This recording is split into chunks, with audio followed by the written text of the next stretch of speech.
Good evening. How's everybody doing? That's Eitan Katz from his Live in Jerusalem album. The song is a Chabad Nigun. Let's light up the darkness. Everybody getting ready? Yom Kippur is almost here. Wow. Who's with us as we get together to do a little bit of learning? Tonight will be our last class before the holiday. Tomorrow I've just got way too much to do getting ready for Yom Kippur. I'm the Gabbai here in our little local minyan. So there's just a lot that I have to prepare to do. This is my Yom Kippur Machzor. These are all the different parts of the service. These are all the times that I have to call someone up to open the ark and then close it to get a little bit of an honor.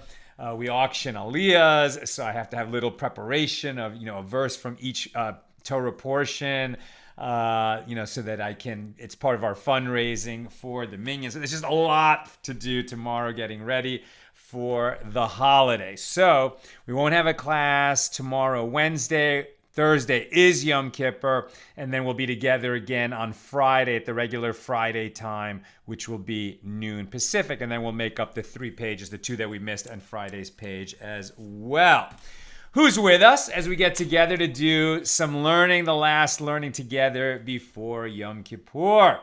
Paul in the Great Northwest, Yehudit in South Carolina, Melissa in Great Neck, Tom wishing everybody a happy Erev Yom Kippurim. Lucy in Minnesota, James in Indianapolis, PK in Colorado, Stephen in Oklahoma, Annie in Michigan, John in Maine, Bill in Missouri, Stephen in New Hampshire, Pauline in Arkansas, Nancy in North Carolina. Over there on the YouTube side, Lynn in North Texas. Welcome, everybody. I just thought I would very quickly, it occurred to me today, so during these 10 days between Rosh Hashanah and Yom Kippur, there are certain additions that we make to the Amidah, the prayer, according to our sages, also called the standing prayer, or the Shemona Esrei, the 18 benedictions. And we add a few additions just for these days of awe. And sometimes we just kind of blow by them a little bit quickly, like, okay, we add them and, we're just getting through it. But they're worth reflecting on a little bit. So these are the additions that we add 3 times a day during these 10 days. At the beginning of the Amidah, or near the beginning, we add, remember us for life, King who desires life. Inscribe us in the book of life for your sake, O living God, right? Because the whole idea is on Yom Kippur, on Rosh Hashanah, it is decreed. On Yom Kippur, it is sealed, right? So it's like right now, our lives are in the balance. The judgment is pending, as it were. Right now, there's a trial going on for everybody coming before the heavenly throne. And while there's an initial judgment given on Rosh Hashanah, we can affect that judgment with the quality of our teshuvah, our repentance and atonement during these 10 days, as well as the quality of our prayers, really cleaving to God during these 10 days, and tzedakah. This is a very propitious time to be giving tzedakah. And that reminds me also, we're dedicating today's learning to the healing of Mordechai Tzvi ben Sarah Rachel.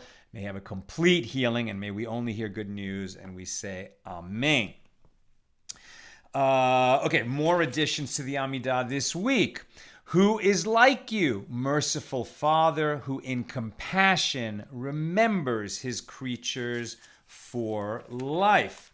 In the blessing that follows the Kedusha, which we say when we have a minyan together during the repetition of the Chazan, we normally say, you are holy and your name is holy, and holy beings praise you daily for all eternity. Blessed are you, Lord, the holy God. During this week, we say, blessed are you, Lord, the holy King. We are mindful that he sits in judgment of all of us. A little bit later on, in the paragraph that says, restore our judges as in former times and our counselors as of yore. Remove from us sorrow and sighing and reign over us. You alone, O Lord, with kindness and compassion, with righteousness and justice. Blessed are you, Lord. And we normally say, who loves righteousness and justice. During these 10 days, we say, blessed are you, Lord, the King of judgment. Skip forward a little more. And then we add the bigger one. Then first we say, inscribe all the children of your covenant for a good life. And then the final one, we say, and the sort of larger addition, and in the book of life, blessing, peace, and prosperity, deliverance, consolation, and favorable decrees, may we and all your people, the house of Israel, be remembered and inscribed before you for a happy life and for peace. Amen. Right, and that was the final addition. So those are the little additions that we have every day, 3 times a day during these 10 days. All right, let's get to today's daf. Where are we holding? This is page 14 here in Tractate Beitzah, the 8th volume of the Talmud. These are the laws of festivals, as distinguished from Shabbos, and what they have all in common. Obviously, Passover is different than Sukkot, is different than Shavuos, is different than Rosh Hashanah, and yet they have a whole bunch of laws and principles in common, these festivals, and that's what we're studying. We are in chapter 1, and today we're going to be doing a bunch of short Mishnas and commentaries, actually Mishnas number 9, 10, 11, and we'll open our discussion of Mishnah number 12 here in chapter 1. So let's get to it. Near the top of the A side of page 14, Mishnah number 9 of chapter 1. Beis Shammai say, spices may be pounded on a festival in a slightly unusual manner with a wooden pestle, and salt may be pounded only with an earthenware flask or with a wooden pot ladle, in a manner very different from a weekday. And Beis Hillel say spices may be pounded in their usual manner, even with a stone pestle. And as for salt, although it must be pounded in an irregular manner, a slight modification, such as pounding it with a wooden pestle, is enough to render the act permitted. So we're going to be talking a little bit here about this change from the normal way at which it's done, known as a shinui. And this is where we acknowledge that it would be better if we weren't doing these kinds of labors at all, but we have cause to do them, in this case to promote rejoicing on the festival by having food preparation, having the food before us. But some of the things could have been done before the festival, so if we're going to do them during the festival and it's going to be permitted, okay, so we're still going to make a little change from the way that we would normally do it. Likewise, on Shabbos, you can't touch certain objects, like a hammer, right? A hammer is made for construction. There's no construction permitted or any constructive labor on Shabbos, but somebody might have laid that hammer on the dining table, and now we need to move it. So it's permitted to move a muktzah item for its place, right? We need its place to be empty, the dining table. So we're going to move it. But rather than pick up the hammer in its normal manner, we might pick it up with our thumb and pinky or with the back of our hand, some kind of a change from the normal way of holding the hammer to show that we understand we shouldn't be touching this object at all. We need to so that the dining table is clear, but we won't pick it up in its regular manner, both to show that we know that and to ensure that we won't be tempted. We won't have a moment of forgetfulness, and then while the hammer's in our hand and we see a nail sticking out of the wall, that we might have just give that nail a little pounding. So that's called the shinui, this changed manner of doing something. Okay, now the Gemara on this, whether we can grind spices during the festival, and the related question, may we grind salt? Gemara. In any event, everyone, both Beis Shammai and Beis Hillel, agree that the pounding of salt requires a change. It may not be performed in the regular weekday manner. What is the reason for this? And Rav Huna and Rav Chisda disputed this issue. One of them said, Everyone knows that all dishes require salt, and therefore one should prepare salt the day before the festival. Since he failed to do so, this task may be performed on the festival only in a very unusual manner. A penalty for not doing it before the festival, since you could have done it before the festival, the salt would have been just as good the day after you pounded it and ground it as the day you did it.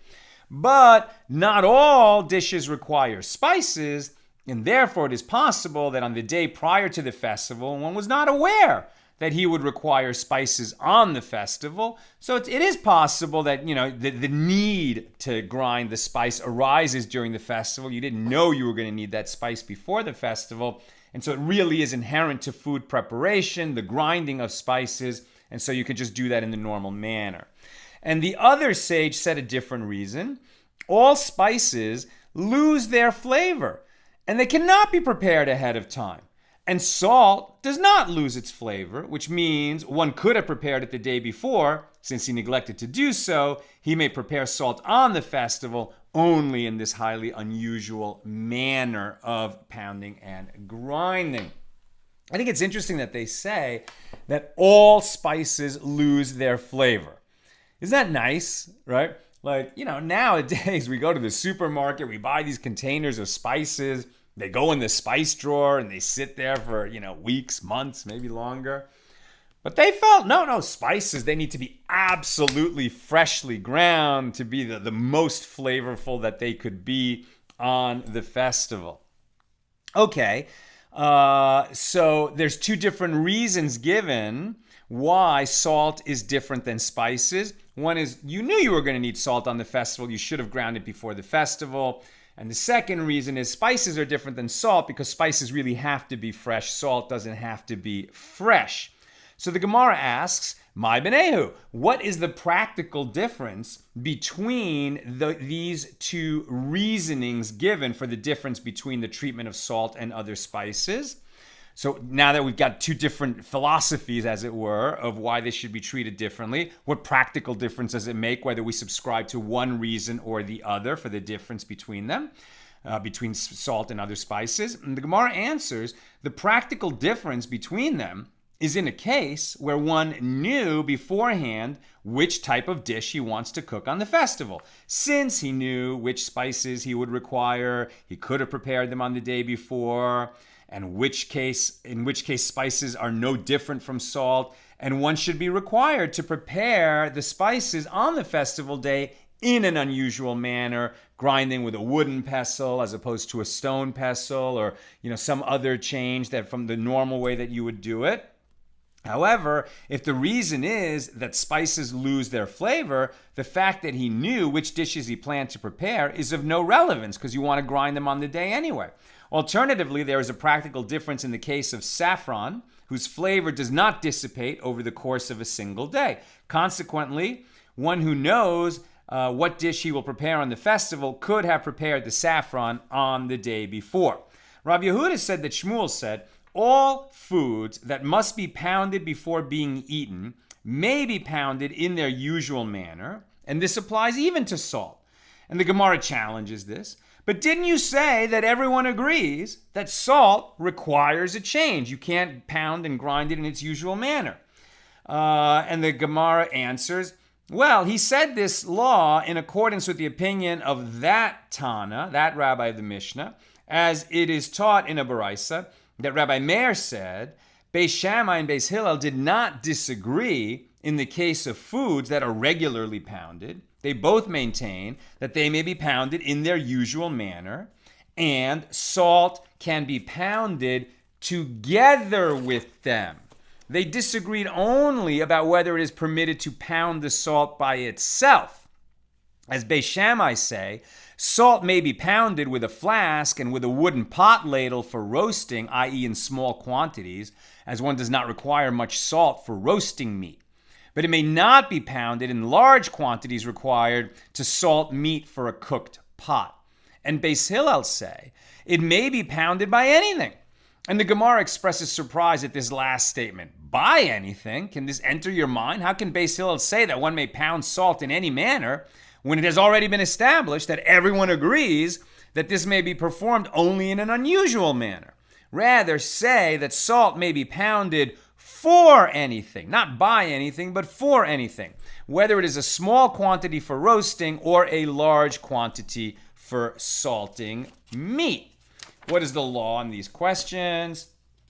Pounding spices on a festival. One may grind spices in the usual manner on a festival. Some authorities prohibit this in the case of saffron and pepper, as they do not lose their flavor. They therefore rule that one must pound those spices in an unusual manner if he's going to pound them during the festival. In any case, the custom is to slightly modify one's regular method of grinding spices. Although some authorities are lenient in a situation where one did not know the day before that he would require the spices, it is proper to be stringent and perform the task by means of an adjustment of some sort, a shinui. Change your method a little bit. Do it with your left hand. Do it with a different tool. Do something a little different to acknowledge it's the festival and it would have been better to do this before the festival. And we're acknowledging that this is normally a type of labor that would be prohibited on the festival, except that it's needed for the joy of the festival. With regard to salt, the early authorities discussed the basic question of whether salt has the status of food or if it is merely a substance used in the preparation of food. If it is not considered food, it is like other items that merely enable food to be eaten, and therefore it may not be prepared on a festival at all.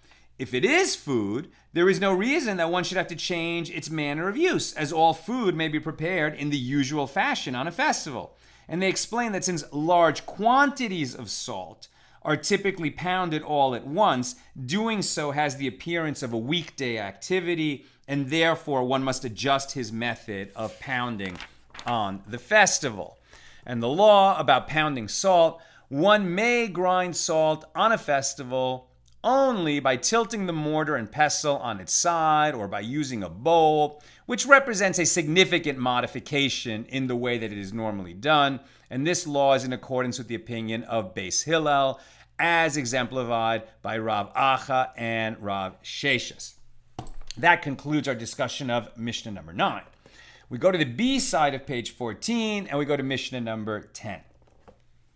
With regard to one who selects legumes on a festival by separating the edible and inedible portions, Beis Shammai say he may select food and eat it immediately while leaving the refuse. And Beis Hillel say he may select in his usual manner, in his lap, with a tray or with a large vessel, but he may not do so with a tablet, nor with a winnow, nor with a sieve, as these vessels are specially designed for selecting, which gives his action the appearance of a weekday activity. Rabban Gamliel says one may even wash the legumes in water and skim off the refuse floating on top. The issue here is that when you're selecting, when you're separating the edible from the inedible, that is part of, processing food, and even on an industrial scale, and that's normally prohibited on the festival. If you're doing it for your needs of the festival, as we saw yesterday, legumes are different than grain. You don't want to be like putting grain on a millstone. You might be able to separate some wheat from the chaff just using your fingers, but not using any large-scale tools. And then with legumes, okay, we're going to be a little bit more lenient because it's a little bit less processing involved with legumes. So this idea of separating, sorting is going to be permissible. A quick comment on this Mishnah. The Mishnah taught that Rabban Gamliel says one may even wash the legumes in water and skim off the refuse floating on top. It is taught in a Tosefta. Rabbi Elazar, the son of Rabbi Tzadok, said this was the custom of the house of Rabban Gamliel. He was the Nasi, the head of the Sanhedrin, that they would bring a bucket full with lentils and pour water in it, and then the food would sink down and the refuse would float up, which spared them from having to separate the lentils from the refuse manually. And the Gemara asks, but isn't the opposite taught in another Baraisa, that the food rose to the top while the refuse sunk below? And the Gemara answers, La Kasha, it is not difficult. This baraisa, which says the refuse sinks down, is referring to refuse in the form of earth, dirt, which sinks below the lentils. And that baraisa, where it is stated that the refuse rises, speaks of straw, which floats on the water. That concludes our discussion of Mishnah number 10. Mishnah 11. Beis Shammai say, one may send only portions of prepared food on a festival, but not other gifts. So these are going to be carried through the public domain. That's the issue here. So in the absence of an eruv, when carrying should not be permitted, it is going to be permitted. Because what are you sending? You're sending food so that people can enjoy it on the festival. And as we've seen, one can also carry a small child or a butcher knife so that a butcher can shecht an animal, but also a Torah scroll. Right, a small child or a Torah scroll are not involved, or a lulav on Sukkot. These are not involved in food preparation, but they are related to the needs of the festival. So now so Beis Shammai say, okay, well, you can send gifts, right? People can carry these gifts through the public domain, but they should only be portions of prepared food, not any other gifts. But Beis Hillel say, one may even send gifts of domesticated animals, undomesticated animals, fowl, meaning birds, whether alive or slaughtered. Okay, well, these are all still related to food. Similarly, one may send wines, oils, and vessels of flour, and even legumes, but not grain, which is unfit for use, as one may not grind it on the festival. And Rabbi Shimon permits sending gifts, even in the case of grain, as it can be made into a porridge without grinding. That's the Mishnah. Gemara on this. Rav Yechiel teaches, and one may send these items provided that one does not do it by means of a convoy of people. Anybody who was around in the 70s might remember that song about trucks and CB radios were really popular back then. We got a great big convoy trucking through the night. Anyway, so you can't send a convoy of gifts. Who sent a convoy of gifts? Remember when Jacob and his 4 wives and his 12 children were coming back from living in the house of his father-in-law for 20 years, and he has his reunion with Esau, and he sends all these gifts ahead to placate his brother, who he's afraid is still angry and wants to kill him. That was a convoy of gifts, right? He sent a bunch of servants with a bunch of different gifts for Esau. But Rav Yechiel is saying, okay, on a festival, you can't send a convoy, as that would look as though they were transporting merchandise to the marketplace. It is taught in a baraisa. What is a convoy? A convoy consists of no less than 3 people. If there are fewer than 3, it is not called a convoy, and it is permitted. Rav Ashi raised a dilemma. In a case of 3 people and 3 different types of food, what is the law? Is this considered a convoy? Does the fact that there are 3 different types of food mean that each of them is considered a separate item? And the Gemara answers, taiku, let it stand unresolved. We don't have an answer to that question. And the Mishnah taught that Rabbi Shimon permits the sending of grain. It is taught in a baraisa, Rabbi Shimon permits the sending of grain. For example, wheat to prepare from it ludiyot, a type of cookie. Barley to place before his animal, so that you shouldn't be having a big festival, enjoying a meal, and your animal is hungry, so you can send barley for his animal. And lentils to prepare from them, resisin, a dish made from crushed lentils. That's Mishnah number 11. Now we proceed to Mishnah number 12. We're moving right along. One may send clothes, whether they are sewn or whether they are unsewn, and even if they contain shatnez, meaning diverse kinds, a mixture of wool and linen. A Jew is not permitted to wear clothing that has both wool and linen in it. So how is it that we can send clothing? Clothing is not food. How come we can send the gift of clothing? It must be that, like transporting a child or a Torah scroll, this is for the needs of the festival. People need nice clothes, so you can send the gift of new clothing during the festival. Okay. Whether they are sewn or unsewn, well, unsewn sounds like you can't wear it. The clothing isn't ready to wear. Why can you send that? We shall see. And even if they contain shotnets, diverse kinds. Now that definitely cannot be worn. So why is it that you could send some kind of a clothing that a Jew cannot wear? We shall see. But one may do so only if they serve the purposes of the festival. However, one may not send a spiked sandal, which has nails fixed to it, as the sages decreed that one may not wear a sandal of this kind on Shabbos or Yom Tov or a festival. Do you remember the story of the spiked sandal? I'm sure we're not going to get to it today. Probably we'll get to it on Friday. They're going to retell that story where the footprint from a spiked sandal caused a panic and a stampede and people died. But we won't get to that today. So you may not send the gift of a spiked sandal because it is prohibited to wear a spiked sandal or to make any use of it on the festival. Nor an unsewn shoe, which is not suitable for a festival. Rabbi Yehuda says one may not even send a white shoe, which people do not usually wear because it requires an artisan to paint it black. They used to not wear white shoes, only black shoes apparently. And this is the general principle. Anything that one may use on a festival, one may send it. That's the Mishnah. Here's the Gemara on Mishnah 12. The Gemara asks a question. Let me just make an adjustment here. Okay. The Gemara asks a question. Granted, it is permitted to send sewn clothes, as these are suitable for wearing. With regard to clothes that are not sewn, right? They're not finished, they're not sewn and ready to wear. With regard to clothes that are not sewn as well, okay, so they are at least suitable for covering oneself. Even though they're not finished articles of clothing, you could still cover yourself with it.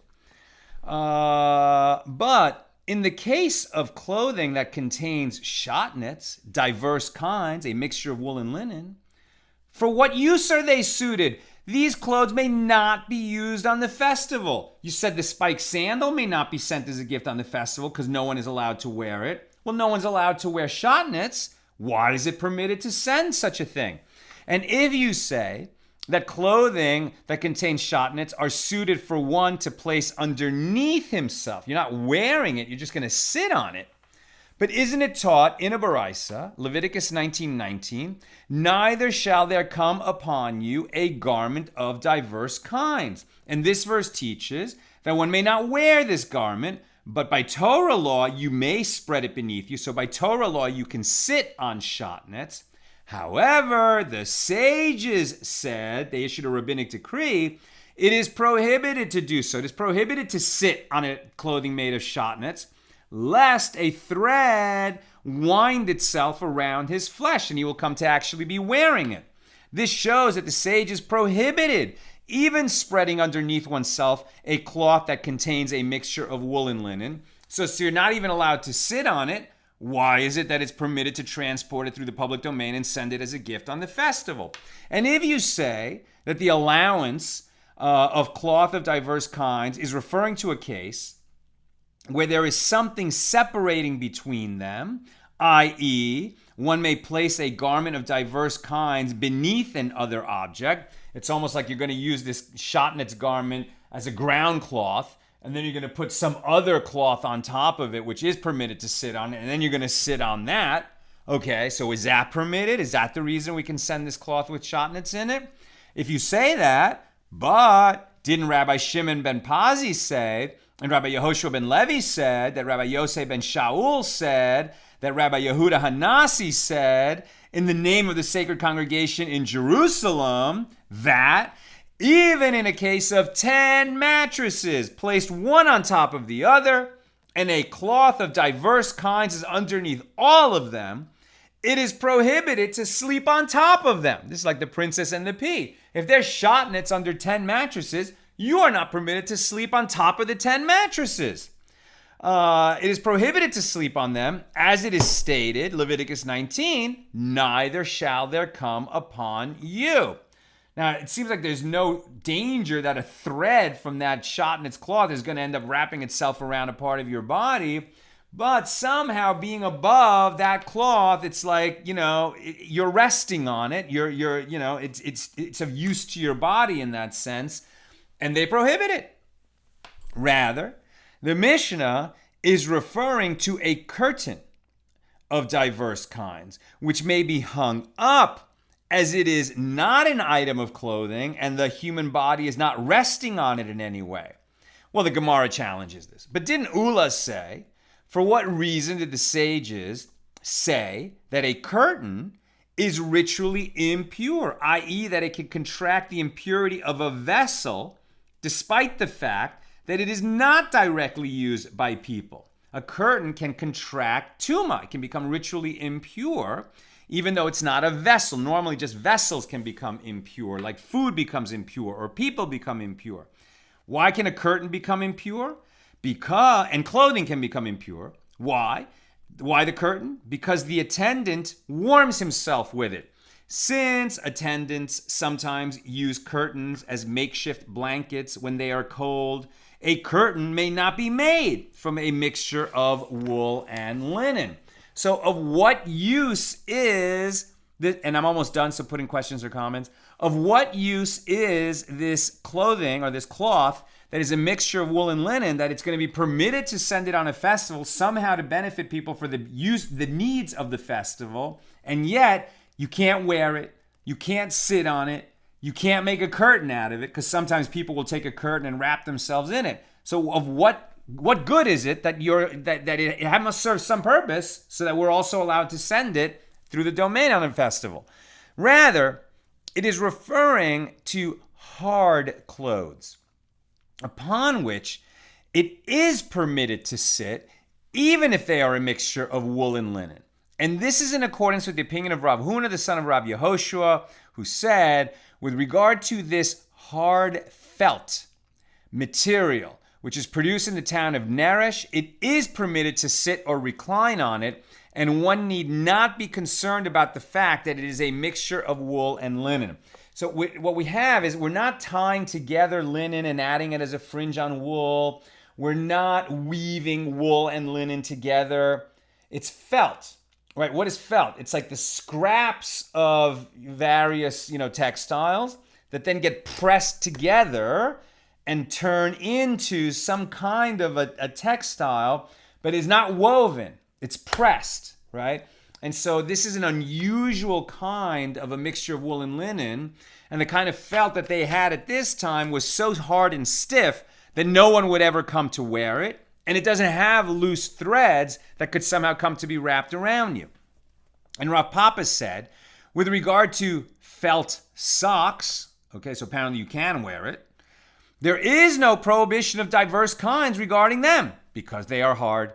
And Rav has said these bundles for coins comprised of hard fabric or felt, there is no prohibition of diverse kinds with regard to them. So there's a mixture of wool and linen that you could use it, I guess, if it's just a coin purse.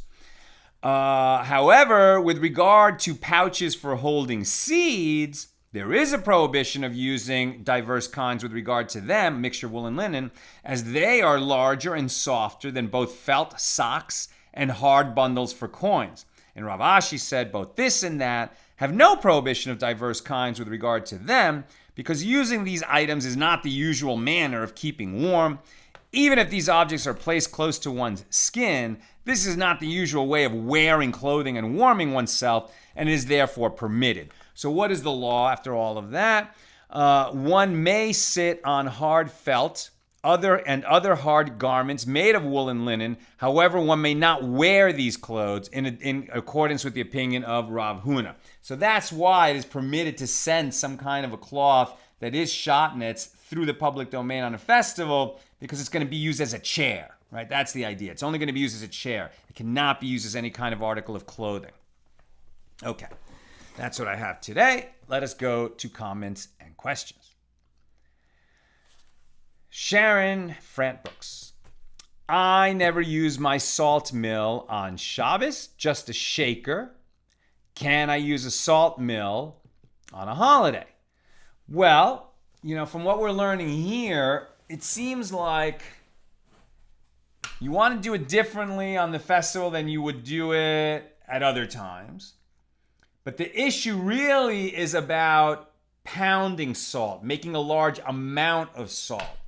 It seems to me like your salt mill on a festival, right, is really only creating salt for the needs of that meal, right, for the needs of the food at that moment.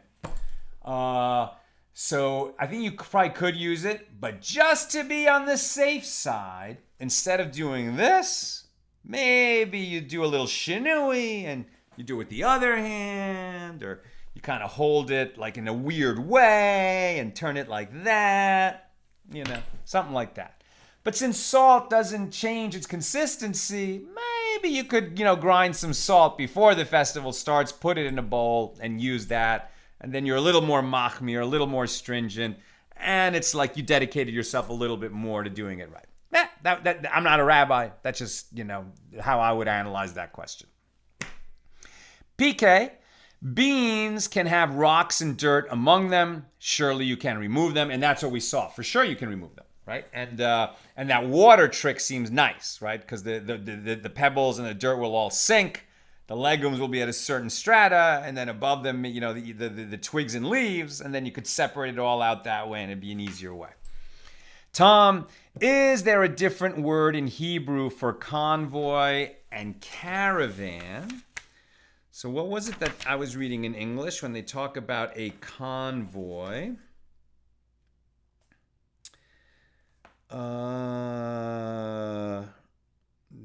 One does not do, provide that he does not do so by means of a shuva. Beshuva. I don't know. My Hebrew's not that good that I can answer that question. Maybe Sharon can help us out there. And finally, Sharon, so why then can the Kohanim wear shatnez? Might not the people come in contact with them? And the simple answer, right, the priests in the temple actually were wearing a prohibited mixture of wool and linen, but God decreed very specifically what their garments would be. God had in mind some specific reason for saying that although no Jew can wear wool and linen at any time, the exception to that is the priest serving in the temple. And there's an exception there, it's just a decree directly from God. So, we don't know exactly why. But that's not one that the sages change. And as we see, the sages don't issue decrees that apply in the temple. The priests, generally, almost without exception, there are a few exceptions, but generally speaking, the priests are left to, take care of Jewish law within the temple. And particularly with regard to their own clothes, they know the halachas of their clothes better than anyone. So the rabbis would not issue a decree on the priests of what they can and cannot wear. That's the best answer I can give. Okay, my friends. No class tomorrow. No class Thursday, of course, when it's Yom Kippur. So with God's help, we'll be together again on Friday at the regular Friday time, noon Pacific, and then God willing, we'll do pages 15, 16, and 17 here in Tractate Beitzah. May you have a meaningful fast. May it not be too difficult. I don't like to say may it be an easy fast. The Torah says you shall afflict yourselves. So, it doesn't need to be easy, but may it be meaningful. And may we all reach that state. It's kind of late in the day on Yom Kippur. We've been fasting. We've got headaches. We've been praying all day. We're exhausted. And at a certain point, late in the afternoon on Yom Kippur, at least sometimes, a certain kind of euphoria starts to creep in. And we draw so high and so near, in a sense, to God's presence, sometimes closer than any other time during the year. And I bless us all that we should have a bit or maybe a lot of that euphoria on Yom Kippur afternoon. And may we be spared the painful headaches, people who get headaches when they fast. And we say Amen and all the best. And a Gemara Simatova, may you be inscribed for life, meaning, health, joy, prosperity, and all good things this year, this 5782. May you be sealed for a good decree. All the best.